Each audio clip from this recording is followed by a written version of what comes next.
Guys, Dark Cosmic here, back with another astrology video. This time we're talking about Pisces Ascendant. With Pisces Ascendant, um, you guys, let me go to the 12th house. So you guys have 12th house, you guys have Aquarius. So um, in your subconscious mind, you guys are very you guys are actually very intelligent and very knowledgeable about people, about the world, about the collective consciousness. You guys are basically the most in tune, realistically speaking, with the collective consciousness than all the other ascendant signs, because that's Aquarius is about the people. Leo is about the self, and Aquarius is about the people. So you having the sign of the people in the 12th house, which is the subconscious mind, means subconsciously you're all about the people. Subconsciously you're about the benefit of the people, because Aquarius is a water bearer, and subconsciously you have a fixed perspective on what's needed. And majority of the time you're right. You could be wrong sometimes, but the majority of the time you're right. Subconsciously, you guys hold on to the past a lot. And basically, because Aquarius and Pisces, both signs tend to hold on to the past, because Aquarius is about fixed thinking. So it's about constantly holding on to a thought. So that makes you guys hold on to the past a lot. Even your ascendant sign being in Pisces, that means you dwell on the past a lot too. So subconsciously you dwell on the past, and subconsciously you stick to a certain way of thinking. What else? Subconsciously, you are a good Samaritan. Subconsciously, you are you bring knowledge. You subconsciously you want to be able to bring people knowledge and wisdom and help them in a realistic way. That's who you are subconsciously. And subconsciously, you are also detached. Subconsciously, you can be very detached as well. Regardless of the fact that you want to help people, you can find ways to subconsciously detach completely from it all, and not allow people to pierce your sensitive spots, which is only right, because having a Pisces ascendant makes you super sensitive, gives you a sensitive quality to you. So if you didn't have that subconscious nature to detach from people, this would be very damaging to have this ascendant sign. So that's why you have that in the 12th house. And now the way you want to be perceived and the way people perceive you in this in your conscious self is Pisces, which is you're trying to elevate above that and remove yourself from being, because Aquarius is like the grandma sign that's about to die. Like they're about to die, they done seen it all. I was born by the river. Or the old people singing on their on those, what are they, those rocking chairs, saying, "Boy, I tell you, I done seen it all." That's what Aquarius is. Like, they're so fucking wise and intelligent. Like, they legit seen it all. And Pisces is like the soul exiting. Is like when you die and your soul has exited your spirit has exited your body, and now you're actually in the realm of the unseen, the undescribable realm now. So you're trying to ascend. So you ascending out of that Aquarius reality. You basically just died, and now you're a spirit now. So Pisces. So you're now you're trying to tap into that the absolute nature of spirituality. You're trying to tap into the highest aspect of it, and this makes you be perceived as somebody that could be possibly living in a fantasy world.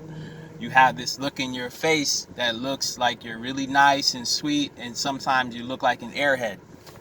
You look like you could be taken advantage of very easily. You look like you're always willing to help. You look like you're very intuitive. You look like and you're perceived to be somebody. You probably have a really sweet smile, really kind eyes. Like somebody, when you look at people, they feel like they can trust you. When you smile, you put people at ease. It's not like a super happy-go-lucky smile. It's just a smile of trust, a smile of just being a sweetness to your smile, a kindness to your soul that people can pick up on. And they can either look at you and want to take that from you, or and be like, "Oh, I really like this person. Whenever they're around, I feel good and I feel safe and I feel happy." So likewise, that what that brings is, you know, negative people and positive people in your life. But more than a lot of times, because Jupiter rules Pisces, you can be very lucky here as well. Just I have a Sagittarius ascendant, so I probably could relate to Pisces ascendants. You guys probably can get luck, just like Sagittarius ascendant people, because Jupiter rules us. But you guys can also fuck it up more than a Sagittarius ascendant, because um, you guys deal with illusions. So you might not be able to see when luck is coming your way. Whereas I have a Sagittarius ascendant, that's fire, that is sight. That's being able to see the shit for real. I can see when the luck is happening, and I can take advantage of that shit immediately. I'm not in an illusion when shit is happening my way. So I can just take advantage of it immediately. Whereas you guys, you might be holding on to some grudge and miss an opportunity, but you got all these chances probably be happening in y'all lives and y'all don't even notice it. So key here is to get up out of an illusion, really. So let's go to the second house. For Pisces ascendant, in the second house, you guys have Aries. So when it comes to your survival, when it comes to how you want to be nourished, and how you make your money, how you deal with money, you guys are very impulsive. You guys probably spend more than you should. You're very impatient with your funds. You're very impatient. Like if you were in trouble, you would be very impatient for people to come and help you. Like you'd be like, please help me now, please. Like it's so urgent. It's shit is dire emergency for you every time some shit happens, and it's not just for you. It can be for you, and it can make you look really selfish. Like why the world don't revolve around you, Pisces ascendant. Like, okay, yeah, this shit happened to you. I ain't, just because you stranded over, I ain't about to drop everything in my life to come help you out. But that's probably somebody around you probably perceives you like that. But at the same time, if they're in trouble, you're urgent. You're like super on that shit too. You're like on speed dial. So you could come to somebody's aid immediately. You'll be around the corner just like, got you. So you expect that from others as well in a way. And that's why it's like a double-edged. You not only can be in that energy, but you can give that energy for people. You can be an immediate responder. You guys could probably make the perfect ambulance, paramedic type people. I'm willing to help right now. Can I help you? I don't want to see people in pain. And you vice versa. You don't want to be in pain either. You don't want to see people in pain. You don't want to be in pain. But this just makes you a very impulsive person. Fire does not like to be in the earth house. Earth wants to be in earth. Or air. Earth rather be in a logical energy. So fire is an emotional energy. So having fire in the earth house means the energy is not what it needs to be. It doesn't mean it's bad. Because like I said, you guys can be super helpful, and you guys can be the most clutch people on planet Earth when it comes to saving somebody's life or whatever. You guys probably dive in the water, save somebody without even thinking about it. You guys would probably make the best firemen, because you're super. When it comes to somebody's survival, you guys are on it. You guys can run to somebody's aid like nobody ever could. So, and that's why you also have Aquarius in the 12th house as well. It makes you a very humanitarian individual.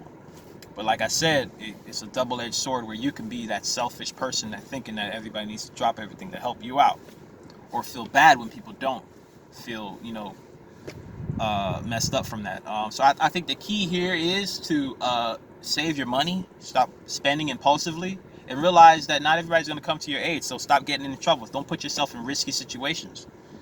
Yeah,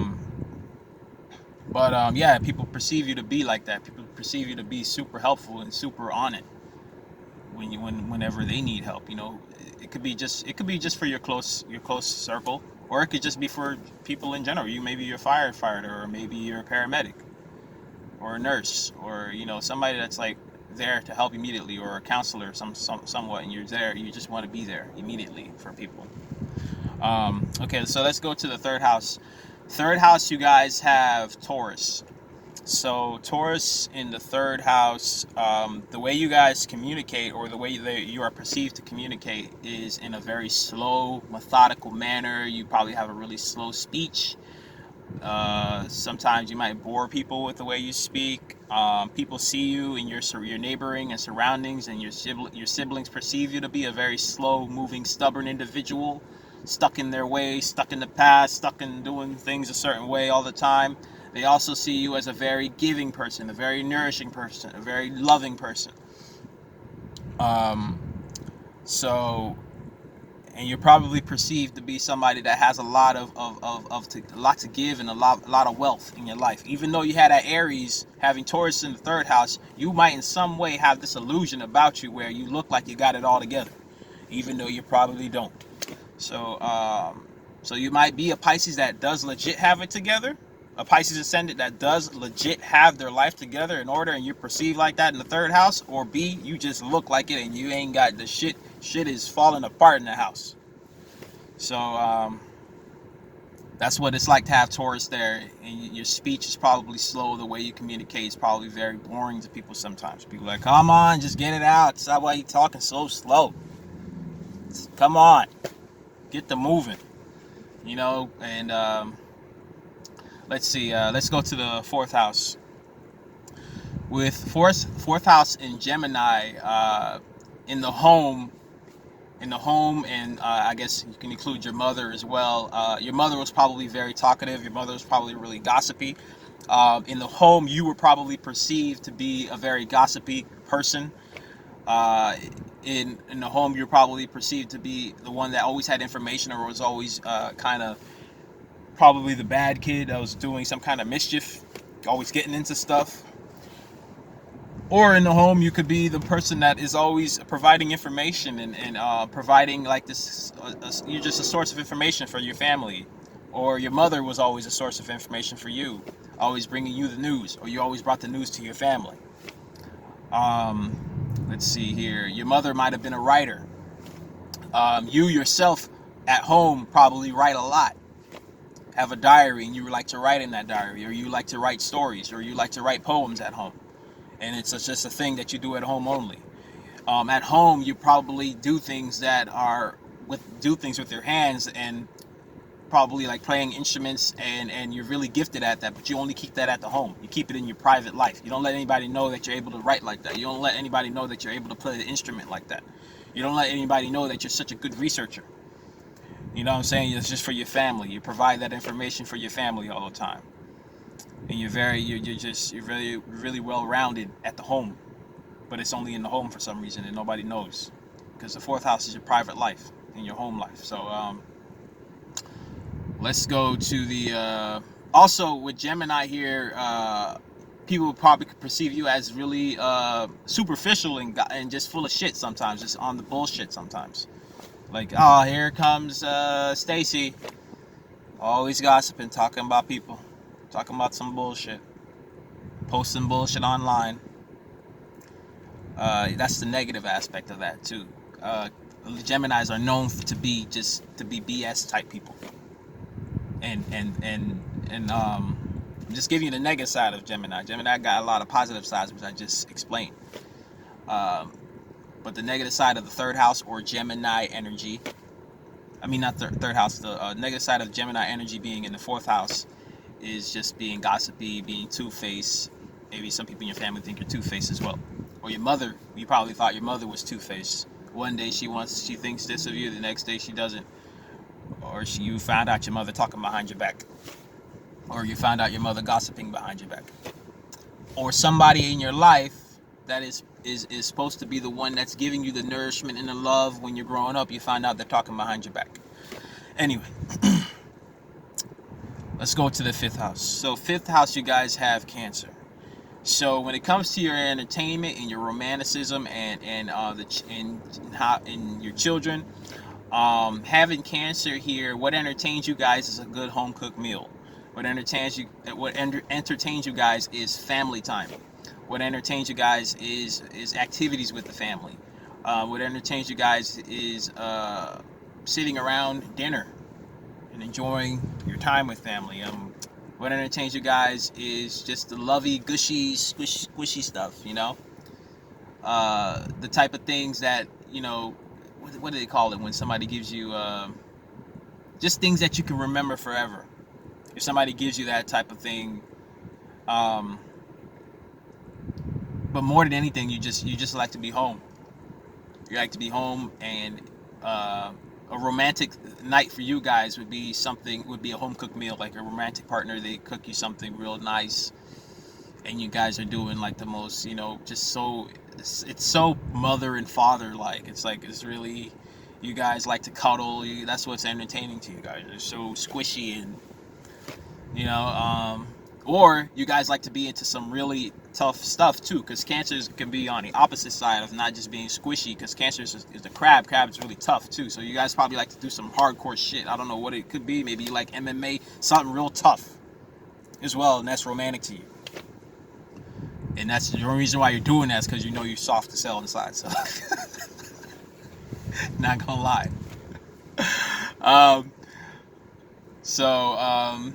But yeah, that's what's entertaining to you. When it comes to your children, you are super caring. I don't think you probably ain't gonna find no parent more caring than the Pisces ascendant, and on speed dial for their children than a Pisces ascendant, and understanding their children's psyche, understanding just really deep in the minds of their kids, and really really knowing what the hell their children need, and really knowing how to nourish their kids. Pisces ascendant more than likely knows how to do that.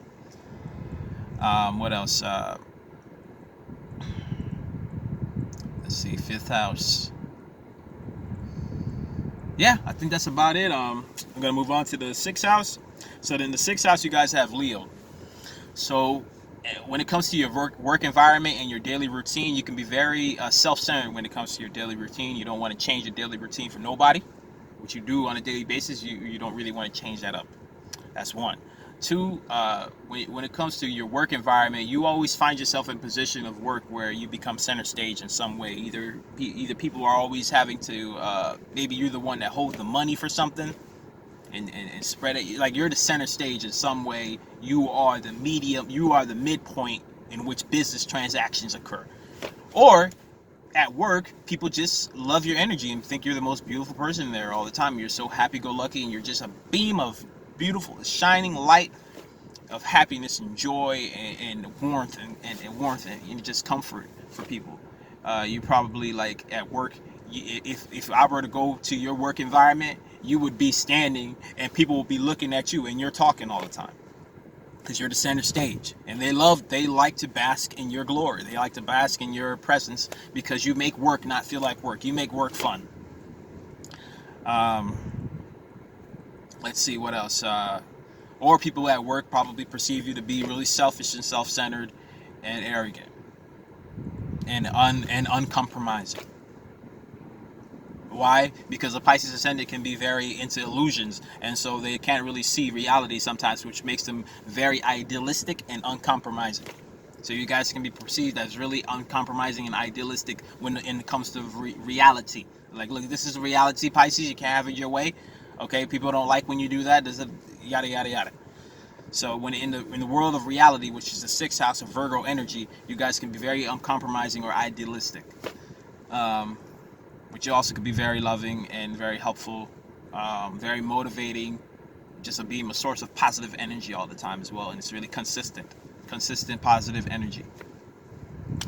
What else? When it comes to your health, you guys may run into back problems, lower back problems all the time. So watch out for that. Do stretches. Make sure your lower back is taken care of. Yeah, I think that's about it on the 6th house. Let's go to the 8th house. So in the 8th house, you guys have Libra.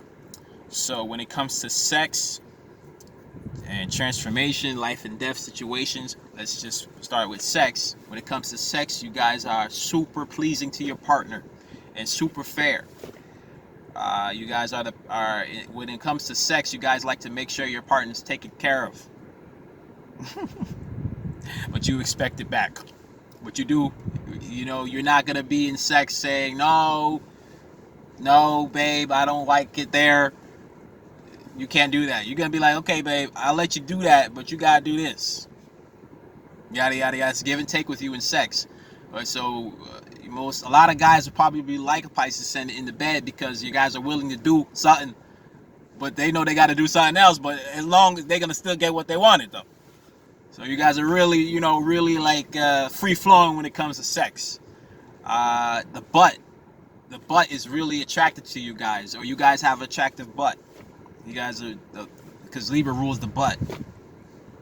And I could go deep into that, but I'm not, right? That was funny as fuck. I didn't even mean it to come out like that, but you know what I mean. But so yeah, the butt is very fascinating to you guys. Let's see. In sex, you guys are really romantic. You guys like to be you like to communicate a lot during sex too. Communication during sex is hot. What else? And you guys get real dressed up too, and you want your partner to be like that too. Get real dressed up, nice, smelling good, candles lit, super romantic atmosphere. You know what I'm saying? That's what you guys like. Let's see what else. So when it comes to life and death situations, if somebody dies, that can really bring a lot of imbalance in your life. Somebody that's really important to you dies, that can really make you imbalanced. And it can be once you find that balance though, after somebody dies, you kind of know for the rest of your life how to balance yourself. Sorry guys, I'm having problems pronouncing. I got a Pisces Mercury. It's really hard pronouncing words when you have Pisces Mercury. It's like your speech is disturbed. Because Mercury is a sign of communication, and it means that it's now submerged in the water. Anyway, where was I? Life or death, yeah. Finding balance with life or death. So death in the family can really bring imbalance into you. But once you find it, it will stay there because you mastered the balance. Let's see what else. You guys don't like to transform. You guys you don't like change too much, and you like things to remain status quo. You don't want somebody to die. You don't want bad things to happen. You don't like transforming. You don't like the idea of change. Libra being in the 8th house means you don't like the idea of change. Let's see what else. The 8th house has to do with other people's possessions. So when it comes to other people's possessions, you might receive a lot of things from women, or you might receive a lot of things from your partner, whether that's child support money or just they always giving you gifts, flowers and whatnot.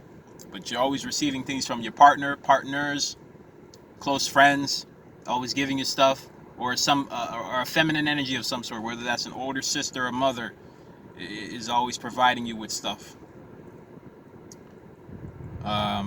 What else?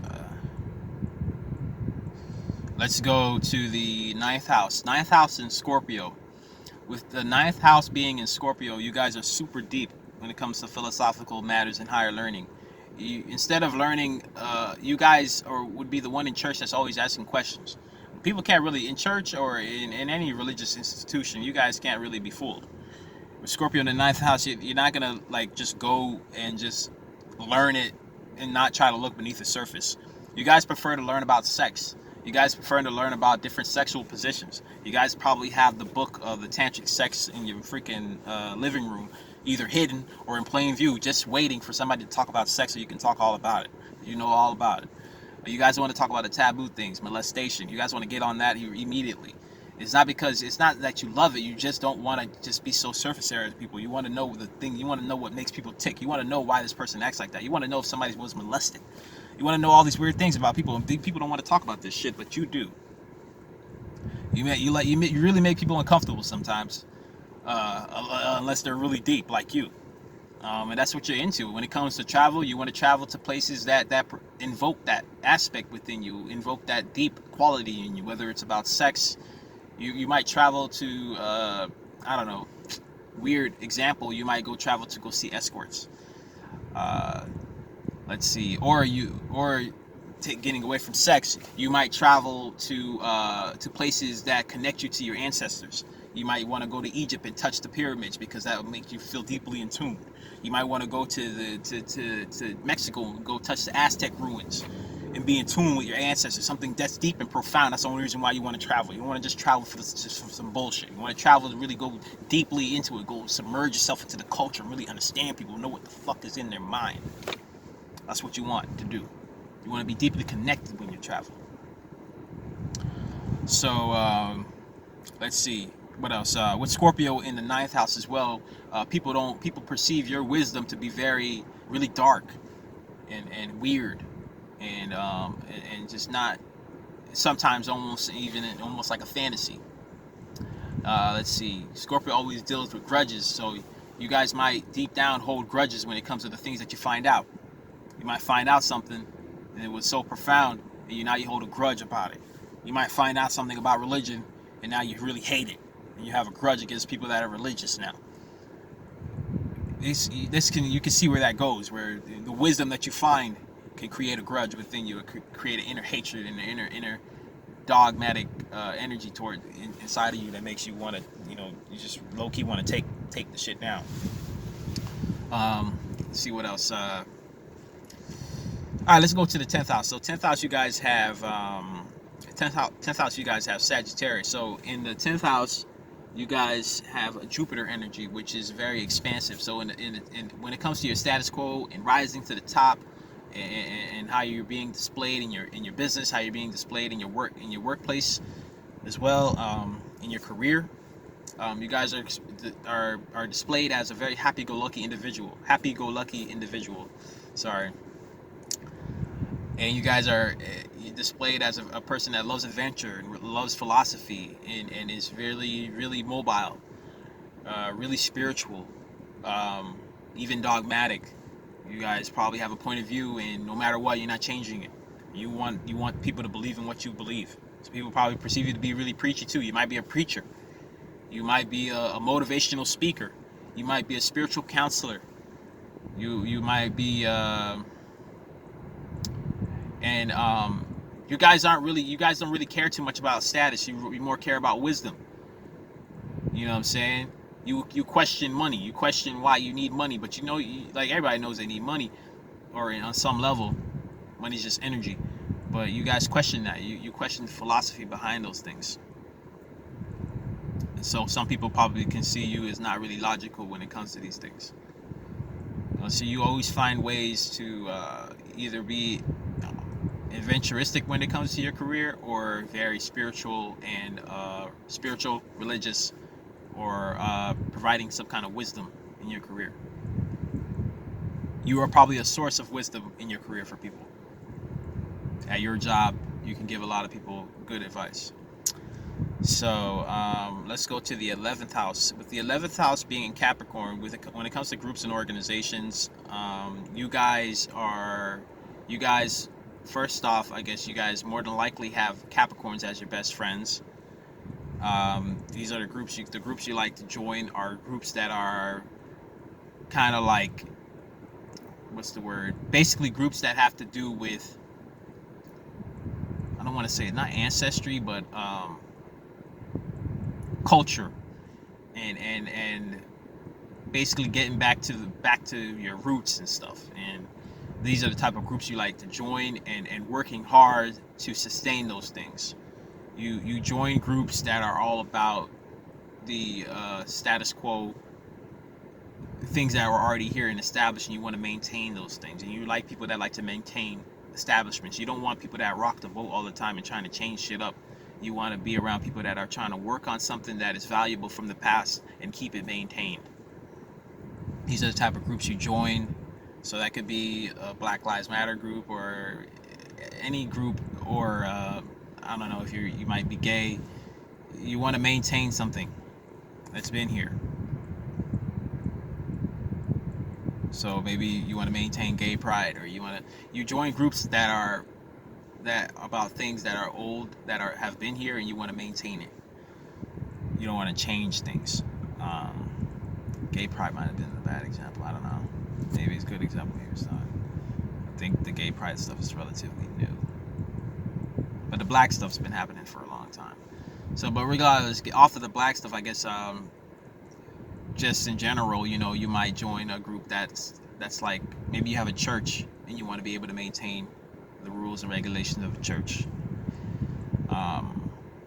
But yeah, Capricorn in the 12th house, in the 11th house, makes you guys really hardworking people, and you work for people. You work for the people as well. You join groups and where you are working for the people. You join groups where you might be a part of PETA. You might be a part. You trying to save the animals. You're trying to feed the hungry. These are the groups you guys join. You're trying to maintain that. You're trying to make sure that shit lasts. Not the poverty, but the group itself maintains, and so that you guys can continue to help people. So let's go to the 12th house. 12th house is in Aquarius. Like I said already, you guys are. I'm just going full circle and repeat just a little bit of what I said about the 12th house of Aquarius, which you guys can be just have a good wisdom. I mean, a good amount of wisdom on what people, the collective consciousness, and a good amount of wisdom on what other people's subconscious minds are as well. So okay, thank you guys. This was my Pisces Ascendant video. I didn't really want to make this video, but I did it anyway, and I'm glad I did. I hope you guys enjoyed the video. See ya.